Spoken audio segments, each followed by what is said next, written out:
सत्ता गठबन्धन दायाँ बायाँ नहुने र 5 वर्षसम्म नै चल्ने प्रधानमन्त्री प्रचण्डको जिकिर। राजनीतिलाई दूषित पार्न नहुने एमाले अध्यक्ष केपी शर्मा ओलीको भनाई। महिलाहरूको 33% लडाई सकियो, अब माथि बढ्नुपर्छ। सुन तस्करमा दोषी देखिए जसोसुकै पनि सजाय भोग्न आफू तयार रहेको वर्षमान पुनको भनाई। संविधानमा भएका कमी कमजोरीलाई सच्याउँदै अगाडि बढ्नुपर्ने काङ्ग्रेस सभापति शेरबहादुर देउवाको दाबी। काङ्ग्रेस काम गर्ने पार्टी रहेकाले धेरै नबोल्ने र पार्टीभित्र एक अर्कालाई होच्याउने काम भने अब बन्द गर्नुपर्ने प्रकाश रण महतको भनाई। साउन 29 गतेदेखि सत्याग्रहमा बस्ने गोविन्द केसीको घोषणा। संघीय शिक्षा ऐनको मस्यौदा मंगलबार मन्त्री परिषदमा पेश हुने। पोखरीमा डुबेर सप्तरीमा 2 जना बालिकाको ज्यान गयो। 35 दिन समय माग्दै काठमाडौँ महानगरमा राप्रपाको लिखित पत्र। कार्यालय नजिकै डोजर स्ट्यान्ड बाई। सहकारीमा फसेको रकम फिर्ता माग्दै माइतीघरमा धरना बसे 2 अभिनेत्री। 80 करोड 70 लाख रुपियाँमा बनेको प्रदेश जनस्वास्थ्य प्रयोगशाला लुम्बिनी सरकारलाई हस्तान्तरण।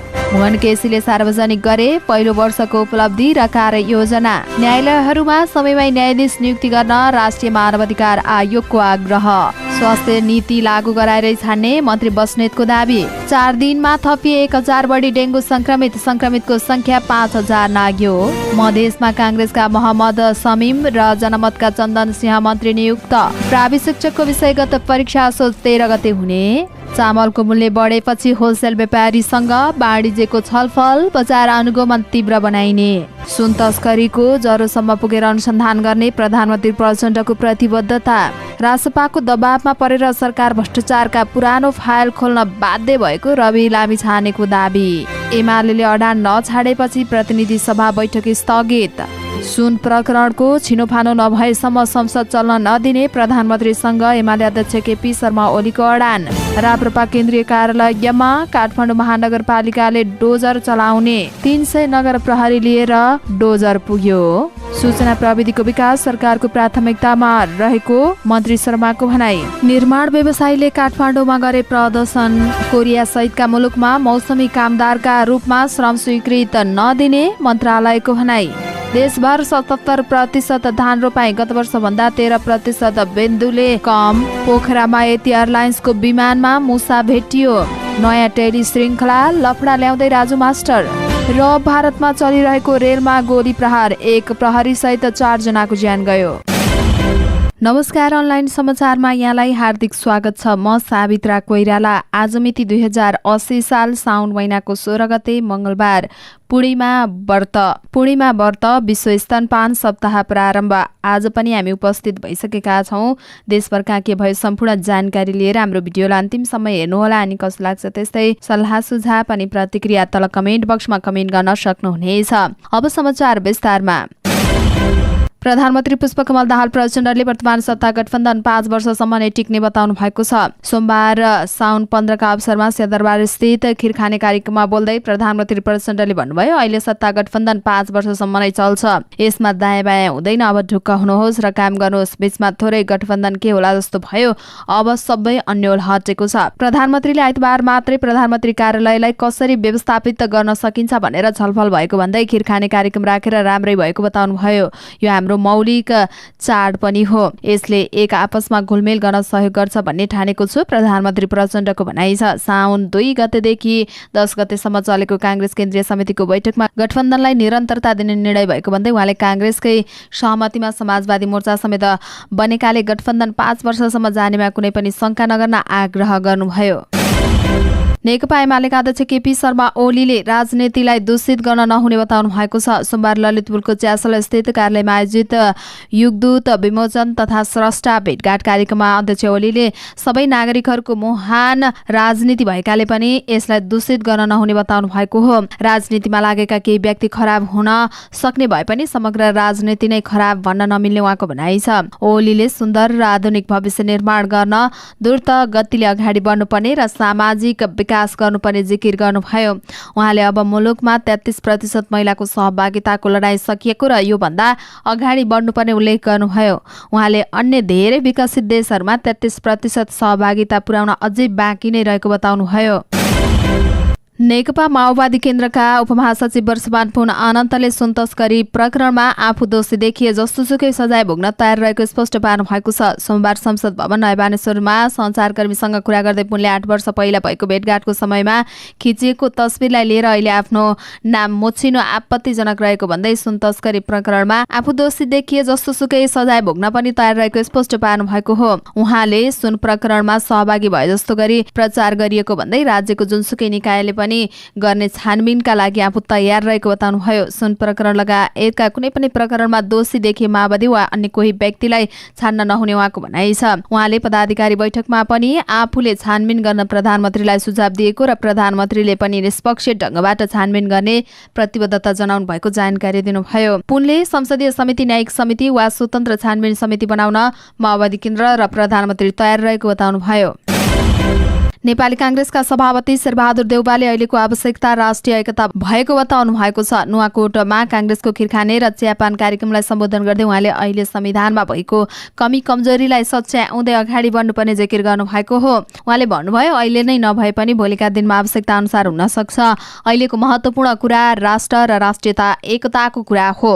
राष्ट्रको सार्वभौम सत्ता हो। राष्ट्रलाई एकतामा ल्याउनका लागि स्थायी गराउने हाम्रो कर्तव्य हो, उहाँको भनाइ छ। अर्थमन्त्री तथा नेपाली कांग्रेसका प्रवक्ता डाक्टर प्रकाश रण महतले कांग्रेस काम गर्ने पार्टी भएको बताउनु भएको छ। नुवाकोटमा भएको कार्यक्रममा सम्बोधन गर्दै उहाँले अरूले कुरा मात्रै गरेको टिप्पणी समेत गर्नु भएको छ। उहाँले भन्नुभयो, कांग्रेस काम गर्ने पार्टी हो, तर हाम्रो प्रचार गर्दैनौँ। हामी प्रचार गर्छौँ एकअर्काको कमी कमजोरी बारेमा मात्रै। अहिले सामाजिक सञ्जाल छँदैछ, सजिलै जहीँ तहीँ पुग्छ। सामाजिक सञ्जालमा एकअर्कालाई होच्याउने काम बन्द गरौँ। पार्टीको मिटिङबाट कामको बारेमा निर्णय गरेर जनताको बीचमा लैजाउँ, उहाँको भनाइ छ। उहाँले अरूको तुलनामा सरकारले गर्व गर्ने काम गरेको जिकिर गर्नुभयो। बैठकमा पनि भित्र एउटा कुरा गर्ने र बाहिर अर्को कुरा अन्त्य गर्नको लागि लाइभ गरिएको बताउनुभयो। तर उहाँले अहिले आवश्यक ठानेर लाइभ बैठक गरेको भए पनि सधैँ नहुन सक्ने पनि बताउनुभयो। स्वास्थ्य तथा मेडिकल शिक्षा सुधारको माग राख्दै पटक पटक सत्याग्रहमा बस्दै आएका डाक्टर गोविन्द केसी पुनः सत्याग्रहमा बस्नुहुने भएको छ। यसअगाडि सरकारले चिकित्सा शिक्षा सुधारका लागि गरेका सहमति कार्यान्वयन गर्न उहाँले 14 दिनको समय सीमा दिनुभएको थियो। सोमबार पत्रकार सम्मेलन गर्दै डाक्टर केसीले राज्यले यसअगाडि गरेका सम्झौता कार्यान्वयन नगरेको बताउनु भएको छ। चिकित्सा शिक्षा ऐन प्रावधान उल्टाउने प्रयास भइरहेको छ। राज्यका निकायहरू दलीय कार्यकर्ताहरू भर्ती केन्द्र बनेका छन्। पत्रकार सम्मेलनमा डाक्टर केसीले भन्नुभयो, चिकित्सा शिक्षा आयोगको उपाध्यक्ष नियुक्तिका लागि 1 हप्ताभित्र सिफारिस समिति बनाउन अल्टिमेटम दिन चाहन्छौँ। उहाँले शुल्क बढाउने सिटिभिटीको निर्णय खारेज गर्ने र सबै प्रदेशमा मेडिकल कलेज पुर्याउने, चिकित्सा शिक्षालाई नाफा रहित बनाउनु पर्ने लगायतका मागसहित सरकारलाई अल्टिमेटम दिएको बताउनुभयो। पछिल्लो पटक डाक्टर केसी र सरकार बीच चिकित्सा शिक्षा सुधार बारेमा 2079 असोजमा सहमति भएको थियो। 2.5 दशकसम्मको भद्रगोलका कारण डिग्री किनबेचमा परिणत भएको चिकित्सा शिक्षा सुधारका लागि दशक लामो सङ्घर्षबाट हासिल भएका उपलब्धिहरू उल्टाउने यस्तो प्रयास निन्दनीय छ। उहाँले भन्नुभयो, यसबीचमा हामीले बारम्बार विज्ञप्ति मार्फत सरकारलाई यस्तो उल्टाउन बाटो नदिनका लागि चेतावनी दिँदै पनि सरकारले कुनै सुनाइ गरेन, उहाँको भनाइ छ। सर्वाधिक चासोमा रहेको संघीय शिक्षा ऐन मस्यौदा मंगलबार बस्ने मन्त्री परिषद बैठकबाट पेश हुने भएको छ। मंगलबार बस्ने मन्त्री परिषद बैठकमा ऐनको मस्यौदा पेश हुने र मन्त्री परिषदले पारित गर्नेछ। शिक्षा विज्ञान तथा प्रविधि मन्त्रालयको तर्फबाट तयार पारेको मन्त्री परिषदकै विधेयक समितिमा रहेको मस्यौदामा मंगलबार पेश हुन लागेको शिक्षा मन्त्रालयका एक अधिकारीको भनाइरहेको छ। सम्भवतः मंगलबारकै मन्त्री परिषदको बैठकबाट मस्यौदा पारित गर्नेछ र यसपछि आवश्यक छलफल र पारितका लागि संघीय संसदमा पेश हुनेछ। यसअगाडि तत्कालीन शिक्षा मन्त्री देवेन्द्र पौडेलले मस्यौदा मन्त्री परिषदमा पेश गर्नुभएको थियो। मन्त्री परिषद बैठकले विधेयक समितिमा पेश गरेर थप छलफल गर्ने निर्णय गरेको थियो। त्यो बेलादेखि नै मस्यौदा अगाडि बढ्न सकेको थिएन। पौडेल पछिका 2 शिक्षा मन्त्रीले मस्यौदामा आवश्यक संशोधन गरेका थिए। तत्कालीन शिक्षा मन्त्री शिशिर खनालले आवश्यक परिमार्जन गरेर मात्रै अगाडि बढाउने बताउनु भएको थियो। त्यसपछिका शिक्षा मन्त्री अशोक कुमार राईले मस्यौदालाई अध्ययन गरेर त्यसमा परिमार्जन गर्नुभएको थियो। पोखरीमा डुबेर सप्तरीमा सोमबार 2 जना बालिकाको ज्यान गएको छ। पोखरीमा डुबेर बोदेबसा ऐन नगरपालिका 1 धनगढीका विद्यानन्द साकी 8 वर्षीय छोरी किरण र वडा नम्बर 6 फुल्काहीका धनराज साकी 8 वर्षीय छोरी शिवानीको ज्यान गएको जिल्ला प्रहरी कार्यालय सप्तरीले जनाएको छ। प्रहरीका अनुसार भैँसीलाई पोखरीमा नुहाउन जाने क्रममा डुबेर 2 जना बालिकाको ज्यान गएको हो। घटनास्थल सुरक्षित राखिएको र घटनाबारेमा अनुसन्धान भइरहेको जिल्ला प्रहरी कार्यालय सप्तरीले जनाएको छ। राष्ट्रिय प्रजातन्त्र पार्टीले आफ्नो केन्द्रीय कार्यालय खाली गराउन काठमाडौँ महानगरपालिकासँग 35 दिन समय माग गरेको छ। राप्रपाका केही नेताहरू सोमबार नै महानगर पुगेर प्रमुख कार्यकारी अधिकृत वसन्त अधिकारीलाई पत्र बुझाएका हुन्। महानगरले धुबरा स्थित राप्रपाको कार्यालय खाली गराउन सोमबारसम्मको अल्टिमेटम दिएको थियो। राप्रपाले भने कानून बमोजिम 35 दिनको समय मागेको हो। राप्रपाका मुख्य सचिव केदारबहादुर अधिकारीले भने हामीले भवन खाली नगर्ने भनेका छैनौं, तर कानून अनुसार सूचना जारी गरेको मितिले 35 दिन समय चाहिन्छ भनेर हाम्रो माग हो। महानगर प्रमुख कार्यकारी अधिकृत वसन्त अधिकारीले भन्नुभयो थप 35 दिन समय उपलब्ध गराउन नसकिने बताउनु भएको छ। गत वर्षको असोजमा नै महानगरले माइकिङ गरेको तर राप्रपाले त्यसलाई गम्भीरतापूर्वक नलिएको उहाँको भनाइ छ। पब्लिकले हाइटेन्सन मुनि घर बनाउन नपाउने तर राजनैतिक दललाई छुट पाउने कुरा कुनै पनि लजिकले मिल्दैन। नक्सा पास बिना त्यहाँ घर बनाउन पाउने कुनै पनि आधार नै छैन। विद्युत प्राधिकरणले यो घर 1 सेकेन्ड पनि रहन दिनु हुँदैन भनेको छ। पानी परेको बेलामा मान्छे छतमा गएको बेलामा मर्ने सम्भावना हुँदो रहेछ उहाँको भनाइ छ। उहाँले घर भत्काउनु पर्ने विषयमा राप्रपाका नेताहरू पनि सहमतिमा आएको बताउनुभयो। उहाँहरूले हामीलाई खाली गर्न मौका दिनु पर्यो भन्नुभएको छ, तर हामीले असोजमा नै माइकिङ गरेका हौ, त्यो बेलामा पनि यही कुरा भन्नुभएको थियो। त्यसैले हामीले समयमा नै सूचना पाएनौ भन्न मिल्दैन उहाँको भनाइ छ। महानगरले राप्रपालाई लिखित पत्र भने अहिलेसम्म दिएको छैन। अधिकारीले भन्नुभयो गोरखापत्रमा 3 महिना अगाडि सार्वजनिक सूचना जारी गरिएकोले लिखित पत्र दिइरहनु नपर्ने महानगरको भनाइ छ। सहकारीमा फसेको रकम उठाइदिन र ठगी गर्ने सहकारीलाई कारबाहीको माग गर्दै दुई पाका अभिनेत्री वसुन्धरा भुसाल र चैतन्य देवी माइतीघर मण्डलामा 10 घण्टे अनसन बसेका छन्। सहकारी पीडितले 61 दिनदेखि माइतीघरमा जारी गरेको धरनामा नेपाली फिल्मका 2 वरिष्ठ अभिनेत्री पनि सोमबार सहभागी भएका हुन्। सोमबार राति 10 बजेसम्म उनीहरूले धरना दिने कार्यक्रम रहेको छ। घर खर्च चलाउन समेत मुस्किल परेको भन्दै उनीहरूले कुरा गरिरहँदा आँखामा आँसु बगाएका थिए। अभिनेत्री चैतन्य देवीले आफूले माग्दा पनि रकम नपाएको गुनासो गर्नुभयो। फसेको रकम झिक्न पहल गर्न भन्दै वसुन्धरा, चैतन्य देवी र भुवन चन्दले प्रधानमन्त्रीदेखि दलका शीर्ष नेताहरूलाई भेटिसकेका छन्, तर कहीँबाट पनि पहल नभएपछि आफूहरू धरनामा बस्न बाध्य भएको उनीहरूले जनाएका छन्। चैतन्य देवी र वसुन्धराका आफन्त र परिवारको 14 जना सदस्यले जम्मा गरेको 2 करोड 60 लाख रुपियाँ फसेको जनाइएको छ। साथै उनीहरूको सामाजिक संस्था भुवन चैतन्य वसुन्धरा फाउन्डेसनको नामबाट सिभिल सहकारीमा जम्मा गरिएको 15 लाख रुपियाँ समेत फसेको उनीहरूको भनाइ छ। एड्स, क्षयरोग र मलेरिया विरुद्धको ग्लोबल फन्डको अनुदानमा लुम्बिनी प्रदेशको रूपन्देही जिल्लाको बुटोलमा नवनिर्मित प्रदेश जनस्वास्थ्य प्रयोगशाला भवन सेभ द चिल्ड्रेनले लुम्बिनी प्रदेश सरकारलाई हस्तान्तरण गरेको छ। 8 करोड 70 लाख 20,420 रुपियाँको लागतमा निर्माण भएको प्रदेश जनस्वास्थ्य प्रयोगशाला ग्लोबल फन्डका वरिष्ठ पोर्टोफोलियो व्यवस्थापक Stefan Stojanovic, save the children Nepal र भुटानी कन्ट्री अफिसकी राष्ट्रिय निर्देशक हेदर क्याम्पेलले संयुक्त रूपमा लुम्बिनी प्रदेशका मुख्यमन्त्री डिलबहादुर चौधरीलाई सोमबार एक कार्यक्रमका बीच हस्तान्तरण गर्नुभएको हो। आधुनिक सुविधा सम्पन्न नवनिर्मित प्रयोगशालाबाट कोभिड-19 र क्षयरोग लगायतका अन्य विविध खालका सरुवा रोगहरूको उच्चस्तरीय माइक्रोबायोलोजिकल र इम्युनोलोजिकल परीक्षणदेखि प्याथोलोजिकल र विशिष्टकृत मलिक्युलर विश्लेषणसम्म सेवा प्रदान गर्नेछ।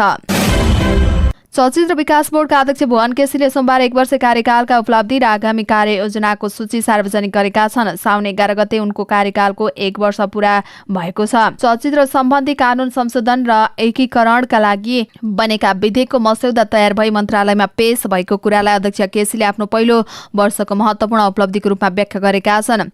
साथै काभ्रेको बनेपामा अत्याधुनिक फिल्म छायाङ्कन स्टुडियो निर्माण गर्ने सहितका 22 वटा कार्ययोजना पनि उनले सार्वजनिक गरेका छन्। योजनालाई आउँदो 1 वर्षमा पूरा गर्ने उनको तयारी छ। राष्ट्रिय मानवाधिकार आयोगले न्यायालयहरूमा समयमा नै न्यायाधीश नियुक्ति गर्न आग्रह गरेको छ। न्यायालयहरूमा लामो समयदेखि दरबन्दी बमोजिममा न्यायाधीशहरूको नियुक्ति हुन नसक्दा छिटो छरितो न्याय प्राप्त गर्ने नागरिकहरूको संवैधानिक अधिकार हनन भएको भन्दै आयोगले विज्ञप्ति मार्फत गम्भीर ध्यानकर्षण भएको जनाएको हो। सर्वोच्च अदालतमा विगत लामो समय प्रधान न्यायाधीश पद रिक्त रहेको तथा पुनः रिक्त हुने अवस्था सिर्जना हुन लागेको एवं सर्वोच्च अदालत र उच्च अदालतमा समेत रिक्त रहेको न्यायाधीशहरूको नियुक्ति प्रक्रियाका लागि नेपाल सरकारबाट समयमा नै पहल हुन नसक्दा न्याय निरूपणमा बाधा परेको देखिन्छ। विज्ञप्तिमा उल्लेख छ, यसबाट छिटो छरितो न्याय पाउने नागरिकहरूको अधिकारको उपयोगमा प्रत्यक्ष असर परिएको छ। समयमा न्याय प्राप्त गर्न पाउनु मानवाधिकारको कानून शासन र लोकतन्त्रको मूल मर्म हो भने स्वतन्त्र निष्पक्ष र सक्षम न्यायपालिका मार्फत नागरिकलाई छिटो छरितो न्याय प्रदान गर्नु राज्यको दायित्व हो। तर दरबन्दी बमोजिम समयमा न्यायाधीश नियुक्ति हुन नसक्दा सर्वसाधारण नागरिकले विशेष गरी न्यायिक अधिकारको उपयोगको अवरोध सृजना भएको छ। विज्ञप्तिमा उल्लेख छ। स्वास्थ्य तथा जनसङ्ख्या मन्त्री मोहनबहादुर बस्नेतले स्वास्थ्य नीति लागू गराएर छान्ने बताउनु भएको छ। काभ्रेपलाञ्चोक धुलीखेल स्थित धुलीखेल अस्पतालद्वारा आयोजित दोस्रो आधारभूत जीवन सहयोग दिवसका अवसरमा उहाँले यसअगाडि स्वास्थ्य क्षेत्रमा पर्याप्त भएकाले पनि स्वास्थ्य नीति लागू गराएर द्रुत गतिमा काम गर्ने आफ्नो प्रयास रहने बताउनु भएको छ। यसअगाडिका स्वास्थ्य क्षेत्रमा पर्याप्त अपर्याप्त देखिए पनि हामीले यसमा प्रयासरत रहेका छौँ। मन्त्री बस्नेतले भन्नुभयो, स्वास्थ्य क्षेत्रको सुधार गर्न धेरै बाँकी रहेकाले पनि आफू उक्त काममा दृढतापूर्वक लागेको उहाँको भनाइ छ। कर्मचारी दुर्गममा जान नमान्ने शक्तिको आडमा राजधानी र छेउछाउकै जिल्लामा मात्रै बस्ने प्रविधिलाई निर्ममताका साथ परास्त गरेको छु। अहिले चिकित्सक लगायतका स्वास्थ्यकर्मी सरुवा र बडुवाका लागि मन्त्रालय धाउन छाडिसकेका छन्। अन्य विकृति हटाउन पहल गर्छु, मन्त्री बस्नेतको भनाइ छ। पछिल्लो समय डेंगू संक्रमितको संख्या बढ्दै गएको छ। स्वास्थ्य सेवा विभाग अन्तर्गत इपिडेमियोलोजी तथा रोग नियन्त्रण महाशाखाका निर्देशक डाक्टर रुद्र मरासिनीका अनुसार पछिल्लो 4 दिनमा 66 जिल्लाबाट 1024 जना डेंगू संक्रमित थपिएका छन्। सबैभन्दा बढी बागमती प्रदेशमा 291, सुदूरपश्चिम प्रदेशमा 173, गण्डकी प्रदेशमा 171, केही प्रदेशहरूमा 154, लुम्बिनी प्रदेशमा 113, कर्णालीमा 16 र मध्य प्रदेशमा 14 रहेका छन्। हालसम्म सुनसरी जिल्लाबाट 3 जना डेंगू संक्रमितको निधन भएको मरासिनीले जानकारी दिनुभयो। यो सँगै 70 जिल्लामा 5688 जनामा डेंगू पुष्टि भएको छ। मध्य प्रदेश सरकारमा 2 जना मन्त्री नियुक्ति भएका छन्। कांग्रेसबाट मोहम्मद समीम गृह सञ्चार तथा कानून र जनमतबाट चन्दन सिंह श्रम तथा यातायात मन्त्री नियुक्ति भएका हुन्। नवनियुक्त मन्त्रीद्वयले प्रदेश प्रमुख हरिशंकर मिश्रबाट पद तथा गोपनीयताको शपथ लिएका हुन्। मध्य सरकारले 6औं पटक मन्त्रीपरिषद विस्तार गरेको हो। यससँगै मन्त्रीपरिषदले पूर्णता पाएको छ भने जसबाट बिना विभागीय मन्त्री रहेकी सुरिता शाह यथावत रहेकी छन्। शिक्षा सेवा आयोगले प्राथमिक तह शिक्षक पदको लागि आगामी असोज 6 गते तोकिएको विषयगत परीक्षा 13 गतेका लागि सारेको छ। सोमबार सूचना प्रकाशित गरी शिक्षा सेवा आयोगले लोकसेवा आयोगले लिने खरिदार पदको परीक्षासँग जुझ्न गएकाले 13 गतेलाई सारिएको जानकारी दिएको हो। परीक्षा हुने समय र स्थान भने परिवर्तन गरिएको छैन। आयोगको प्रावि तहमा शिक्षक पदका लागि 6013 रिक्त दरबन्दीमा पद पूर्तिका लागि परीक्षा सञ्चालन गर्न लागि हो। वाणिज्य आपूर्ति तथा उपभोक्ता संरक्षण विभागले चामलका होलसेल व्यापारीसँग छलफल गरेको छ। विभागले सोमबार कार्यालयमा नै होलसेल व्यापारीहरू बोलाएर चामलको मूल्य बढाउनुको कारण खोज्ने प्रयास स्वरूप छलफल गरेको हो। विभागका महानिर्देशक गजेन्द्र कुमार ठाकुरले व्यापारीहरूले चामलको मूल्य बढाउन थालेपछि सोमबार छलफल गरेको बताउनुभयो। छलफलमा व्यापारीले भारतमा धानको मूल्य बढेकाले आयातित धानबाट उत्पादित चामलको मूल्य बढेको बताएका थिए। तर यति बेला बढेको धान आयात गरेर उत्पादन गरिएको चामल बजारमा आइसकेको छैन। सोही कारण यसअगाडि नै आयातित धानबाट उत्पादित चामलको मूल्य बढाउन नहुने ठाकुरको भनाइरहेको छ। सोही कारण विभागले बजार अनुगमनलाई तीव्रता दिने निर्णय भएको समेत ठाकुरले बताउनु भएको छ। भारतले साउन 4 मा बासमती बाहेक अन्य सबै प्रकारका चामलको निर्यातमा पूर्ण रूपमा रोक लगाएको छ। यसबाट नेपाल सहित विश्वभरका मुलुक प्रभावित बनेका छन्, किनकि भारत विश्वकै सबैभन्दा ठूलो चामल निर्यातकर्ता देश हो। भारतको उक्त निर्णय लगत्तै व्यापारीले नेपालमा प्रति किलो 12 रुपैयाँदेखि प्रति बोरा 200 रुपैयाँसम्म मूल्य बढाएका छन्। प्रधानमन्त्री पुष्पकमल दाहाल प्रचण्डले सुन तस्करीको जरोसम्म पुगेर अनुसन्धान गर्ने प्रतिबद्धता जनाउनु भएको छ। साउन 3 गते त्रिभुवन विमानस्थलबाट भित्रिएको करिब 1 क्विन्टल सुन सिनामङ्गलबाट बरामदको थियो। प्रधानमन्त्री तथा मन्त्री परिषदको कार्यालय अन्तर्गत राजस्व अनुसन्धान विभागले उक्त सुन बरामद गरेको थियो। सुनको तस्करीको अनुसन्धान राजस्व विभागले नै गर्दै आएको छ। राजस्व अनुसन्धान विभागले नेपाल प्रहरीको समेत सहयोग लिएर अनुसन्धान अगाडि बढाएको छ। अनुसन्धान निष्कर्षमा पुग्ने र सुन तस्करीको जरोसम्म अन्त्यसम्म पुगेर अनुसन्धान गरिने प्रधानमन्त्री प्रचण्डको प्रतिबद्धता रहेको छ। सोमबार प्रधानमन्त्री निवास बालुवाटारमा बसेको माओवादी केन्द्रको पदाधिकारी बैठकमा प्रधानमन्त्री प्रचण्डले यस्तो प्रतिबद्धता जनाएको बैठकमा सहभागी एक नेताको भनाइ छ। राष्ट्रिय स्वतन्त्र पार्टी रासपाका सभापति रवि लामिछानेले सरकारले आफ्नो पार्टीको दबावमा परेर मात्रै पुराना भ्रष्टाचारको फाइल खोल्न बाध्य भएको बताउनु भएको छ। सोमबार काठमाडौँमा आयोजित पार्टीको सुदूरपश्चिम काठमाडौँ सम्पर्क भेलामा बोल्दै उहाँले सो दावी गर्नुभएको हो। सभापति लामिछानेले आफ्नो पार्टीले भ्रष्टाचार विरुद्धको बुलन्द आवाजहरू उठाएपछि सरकार पनि बाध्य भएर भ्रष्टाचारको पुरानो फाइल खोल्न अगाडि सर्नु परेको जिकिर गर्नुभयो।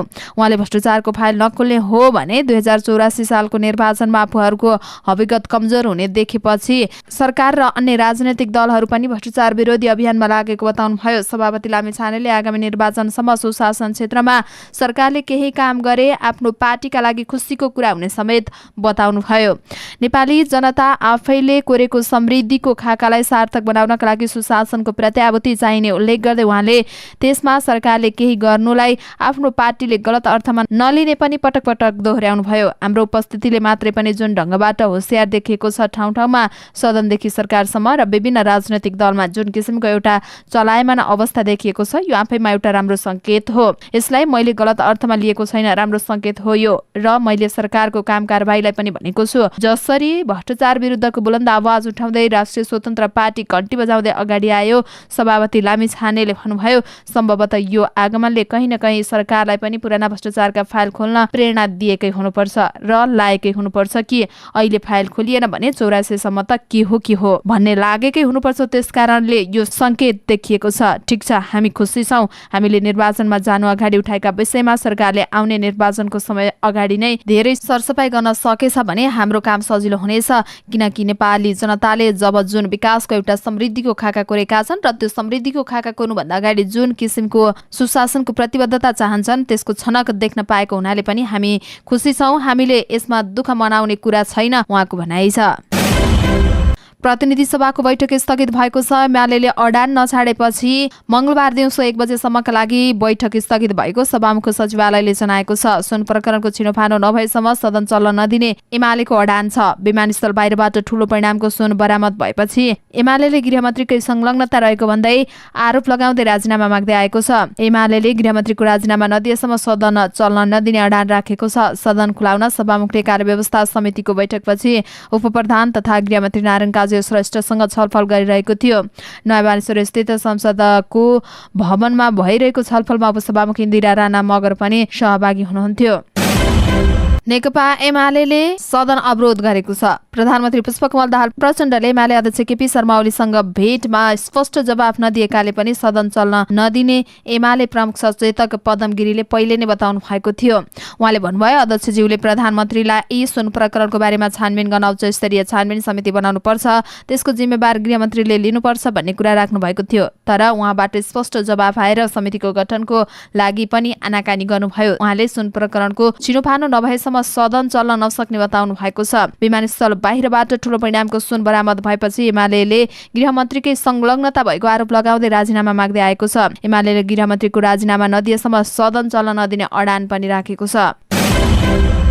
सञ्चार तथा सूचना प्रविधि मन्त्री रेखा शर्माले सूचना प्रविधिको विकासका लागि राष्ट्रिय प्राथमिकतामा राखेर काम गरिरहेको बताउनु भएको छ। सोमबार सर्वाङ्गी विकास अध्ययन संस्था IIDSले आयोजना गरेको कार्यक्रममा बोल्दै मन्त्री शर्माले यस्तो बताउनु भएको हो।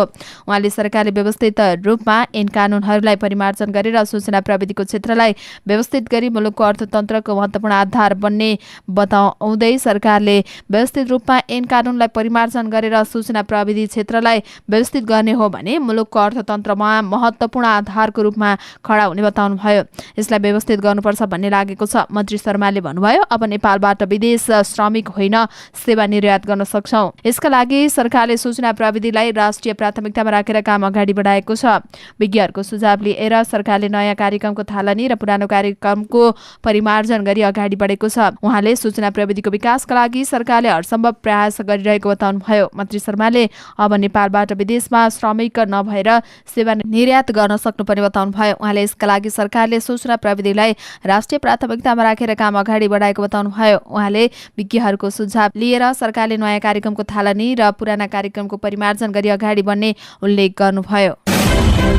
निर्माण व्यवसायीहरूले ठेक्काको म्याद थप लगायतका माग राख्दै काठमाडौँमा प्रदर्शन गरेका छन्। उनीहरूले सोमबार बिहान काठमाडौँको बालुवाटारमा प्रदर्शन गरेका हुन्। नेपाल निर्माण व्यवसायी महासङ्घको ब्यानरमा प्रदर्शनसहित सहभागीहरूले निर्माण कार्यको बाँकी रकमको भुक्तानी, म्याद थप मूल्य समायोजन, उपभोक्ता समिति खारेज लगायतका 9 बुँदे माग राखेका छन्। आन्दोलित निर्माण व्यवसायीहरूले आइतबार देशभरको जिल्ला प्रशासन कार्यालय अगाडि धरना दिएका थिए।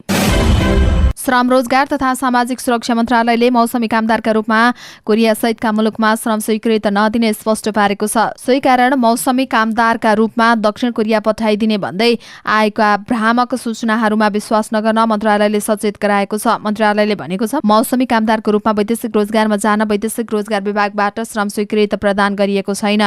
मौसमी कामदारको भिसा दक्षिण कोरिया लगायतका अन्य देशमा जान कोही कसैलाई पनि रकम बुझाउने काम नगर्न समेत मन्त्रालयले सूचित गरेको छ। यसरी कसैले व्यक्तिगत वा संस्थागत रूपमा दक्षिण कोरिया लगायतका अन्य मुलुकमा मौसमी कामदारका रूपमा पठाइदिने भन्दै रकम माग गरेमा त्यसको सूचना दिएमा ठगी निरुत्साहित गर्न सहयोग गर्न समेत मन्त्रालयले भनेको छ। वैदेशिक रोजगारमा जान वैदेशिक रोजगार विभागबाट जारी हुने श्रम स्वीकृति मात्र आधिकारिक कागजात हुने भन्दै त्यसबाहेक कुनै पनि कागजातका आधारमा वैदेशिक रोजगारमा नजान समेत मन्त्रालयले सूचित गरेको छ। देशभर 77% धान रोपाई सकिएको छ। 12 साउनसम्म नेपालमा कुल धान रोपाई हुने भूभागमध्ये 77% भूभागमा धान रोपाई सकिएको कृषि तथा पशुपक्षी विकास मन्त्रालयले जनाएको छ। गत वर्षको यही अवधिमा 90% भूभागमा धान रोपाई भएकोमा चालु आर्थिक वर्षमा ढिला गरी मनसुन सुरु भएको र मनसुन सुरु भए पनि पर्याप्त वर्षा नहुँदा धान रोपाई कम भएको हो। नेपालमा कुल 13,57,816 हेक्टर क्षेत्रफलमा धान रोपाई हुने गरेको मन्त्रालयले जनाएको छ, जसमध्ये 12 साउनसम्म 10,53,404 हेक्टर क्षेत्रफलमा धान रोपाई भएको छ। प्रदेशगत रूपमा सुदूरपश्चिम प्रदेशमा सबैभन्दा धेरै रोपाई भएको मन्त्रालयले जनाएको छ। सुदूरपश्चिममा धान रोपाई हुने 49% क्षेत्रमा धान रोपाई सकिएको छ। गत वर्ष 12 साउनसम्म सुदूरपश्चिममा 49% नै धान रोपाई सकिएको थियो। कर्णालीमा भने गत वर्षको तुलनामा धान रोपाई बढेको छ। गत वर्ष धान रोपाई हुने क्षेत्रमध्ये 12 साउनसम्म 78% रोपाई भएकोमा यो वर्ष 12 साउनसम्म 85% धान रोपाई सकिएको छ। लुम्बिनीमा 81% रोपाई सकिएको छ। त्यस्तै गण्डकी प्रदेशमा गत वर्ष भन्दा कम धान रोपाई भएको छ। गत वर्ष 12 साउनसम्म 96% धान रोपाई भएकोमा 12 साउनसम्म 82% मात्रै रोपाई सकिएको मन्त्रालयले जनाएको छ। बागमतीमा 72%, मध्य प्रदेशमा 49% मात्रै धान रोपाई सकिएको छ। कोशीमा भने 84% रोपाई सकिएको जनाइएको छ। पोखरा अन्तर्राष्ट्रिय विमानस्थलमा उड्न ठिक्क परेको यति एयरलाइन्सको विमानमा मुसा देखिएपछि उक्त विमान उडान रोकिएको छ। राष्ट्रिय सभाका अध्यक्ष गणेश तिमल सिन्हा पनि त्यही जहाजमा काठमाडौँ जाँदै हुनुहुन्थ्यो। उक्त जहाजमा मुसा भेटिएपछि उहाँ अर्कै विमानमा काठमाडौँ जाने तयारी गरेको बुझिएको थियो। पोखरा विमानस्थलका निमित्त प्रमुख जसोदा रेग्मीका अनुसार यति अर्को उडान नम्बर 678 को जहाजमा मुसा देखिएको हो। 11:50 मा उड्न ठिक्क परेको जहाजमा मुसा देखिएर उडान रोकेर खोजी सुरु गरिएको उहाँको भनाइ छ। हास्य कलाकार राजु मास्टर अर्थात् राजु पौडेलले नयाँ टेली श्रृङ्खला लफडा ल्याउने भएका छन्। उनको श्रृङ्खला भदौबाट प्रसारणमा आउने भएको हो। सामाजिक सञ्जाल फेसबुकमा श्रृङ्खलाको एक प्रोमो सार्वजनिक गर्दै पौडेलले सिरियलको जानकारी दिएका हुन्। उनले केही समयदेखि रोकिएको श्रृङ्खला जुठेमा पनि अबबाट निरन्तर प्रसारणमा आउने जनाएका छन्। अब भने जुठेसँगै कमेडी श्रृङ्खला लफडा पनि आउने भएको छ। उनी अगाडि लेखेका छन्, जुठे पहिलेकै झैँ बुधबार र लफडा भने आइतबार प्रसारणमा आउनेछ। लफडाको विषयवस्तुका बारेमा भने उनले केही खुलाएका छैनन्। नयाँ श्रृङ्खला लफडामा राजु पौडेल, अनिता बस्नेत, कृष्ण शिवाकोटी, कमला रेग्मी, श्री थापा, मुकुन्द मैनाली लगायतका कलाकारको अभिनय देख्न सकिन्छ। श्रृङ्खला लेखन तथा निर्देशन उनी आफैको हो। भारतको महाराष्ट्रमा चलिरहेको रेलमा गोली प्रहार हुँदा एकजना प्रहरीसहित 4 जनाको ज्यान गएको छ। पालघर रेलवे सब स्टेसन नजिकै जयपुर मुम्बई एक्सप्रेसमा यात्रा गरिरहेका 4 जनालाई रेलवे सुरक्षा बल आरपीएफका एकजना जवानले गोली प्रहार गरेको भारतीय सञ्चार माध्यमले जनाएका छन्। जयपुरबाट मुम्बईका लागि छुटेको रेलमा यस्तो घटना भएको हो। गोली चलाउने व्यक्तिलाई प्रहरीले पक्राउ गरेको छ। घटना के कारणले भएको हो भन्ने बारेमा केही खुलेको छैन। यात्रा गरिरहेका बेलामा अचानक गोली चलेको प्रत्यक्षदर्शीले बताएका छन्। घटनाको अनुसन्धान भइरहेको भारतीय प्रहरीले जनाएको छ। हवस् त दर्शक महानुभावहरू, आजका मुख्य समाचारहरू यति नै। हामीले प्रस्तुत गरेका विषयहरूप्रति तपाईँको धारणा के छ तल कमेन्ट बक्समा उल्लेख गर्नुहोला। साथै तपाईँलाई लागेका कुरा कुनै विषय उठाइदिए हुन्थ्यो जस्तो लाग्छ अथवा कुनै पनि विषयमा समाचार दिन छुटाएका छौँ हामीले भने तपाईँ हामीलाई हाम्रो फेसबुक पेजमा गएर मेसेज गर्न सक्नुहुनेछ अथवा तल कमेन्ट बक्समा कमेन्ट पनि गर्न सक्नुहुनेछ। तपाईँको कमेन्टले हामीलाई काम गर्नका लागि अझै ठुलो ऊर्जा दिनेछ। हाम्रो मेहनतको लागि एउटा सानो लाइक र कमेन्ट अवश्य गर्नुहोला अनि च्यानललाई सब्स्क्राइब गर्नुभएको छैन भने सब्स्क्राइब अल नोटिफिकेसन अन पनि गर्नुहोला। हामी पलपलको न्युज अपडेटका साथ फेरि आउने नै छौँ। त्यतिन्जेलसम्मको लागि तपाईँको हरेक पल शुभ रहोस्। नमस्कार।